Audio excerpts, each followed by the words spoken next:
एक अरबपति के साथ अपनी पहली डेट पर मैरी ने कुछ ऐसा देखा जिसने उसकी रूह जमा दी। करोड़ों डॉलर के उस महलनुमा घर के चमकते फर्श पर एक खून की बूंद पड़ी थी, ऐसी जैसे हवा से प्रकट हुई हो। वो धीरे से झुकी जांचने के लिए और अगले ही पल उसका दिल थम गया। वो खून उसका अपना था। शॉन को शक न हो इसलिए उसने तुरंत मुस्कुराहट ओढ़ी, बहाना बनाया और बाथरूम में जाकर खुद को संभाला। दर्द से दांत भींचते हुए वो वापस आई और KFC खाते हुए ऐसे व्यवहार करने लगी जैसे सब कुछ बिल्कुल सामान्य हो। आखिरकार गरीबी से निकलकर एक अमीर परिवार में शादी का मौका वो खोना नहीं चाहती थी, लेकिन उसे क्या पता था ये डेट उसकी जिंदगी का सबसे भयानक फैसला बनने वाली है। शुरुआत में शॉन बिल्कुल परफेक्ट जेंटलमैन लगा। जब उसे पता चला कि मैरी गरीब घर से है, उसकी माँ और दादी दोनों नर्स थीं, तो उसने उसे नीचा दिखाने के बजाय नर्सिंग को पवित्र और सम्मानजनक पेशा बताया। तारीफें, मुस्कान, सलीका, सब कुछ परफेक्ट था। लेकिन तभी पास में एक कुत्ता भौंका और शॉन का चेहरा बदल गया। एक पल में उसकी आंखें, उसका जबड़ा, उसकी नसें मानो वो कोई और इंसान बन गया हो। मैरी सन्न रह गई। फिर उसने बताया बचपन में उसे कुत्ते ने बुरी तरह काटा था। वो आज भी उस ट्रॉमा से जूझ रहा है। मैरी ने खुद को समझा लिया, लेकिन उसे अंदाजा नहीं था असली ट्रॉमा अभी शुरू होना बाकी था। डिनर के बाद शॉन उसे अपने घर ड्रिंक के लिए अंदर ले गया और नादान मैरी मान गई। कुछ ही मिनटों बाद उस आलीशान घर से अंदर से खून जमा देने वाली चीख गूंजी। जो लड़की अभी मुस्कुरा रही थी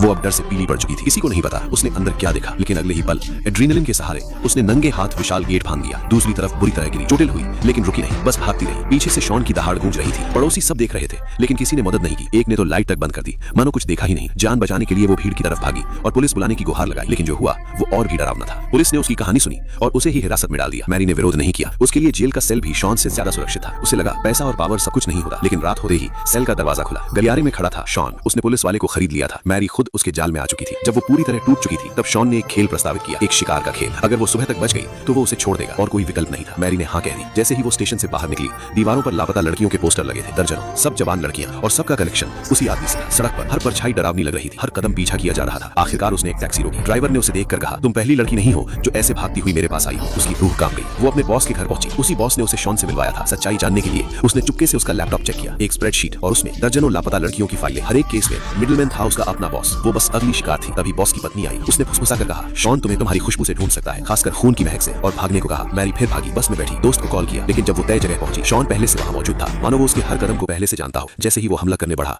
एक राहगीर का ध्यान भटका। शॉन ने शिकारी जैसी मुस्कान दी। उसकी नजर इतनी खतरनाक थी कि वो आदमी डर कर भाग गया। उसी पल मैरी ने ईंट उठाई और पूरी ताकत से उसके सिर पर दे मारी। शॉन गिर पड़ा। मैरी अपनी दोस्त के साथ कार में बैठी और इस बार पीछे मुड़कर नहीं देखा। आखिरकार वो अपने घर पहुंच गई, सुरक्षित। लेकिन एक सवाल अभी भी हवा में तैर रहा था, क्या सच में वो उससे बच पाई है या ये खेल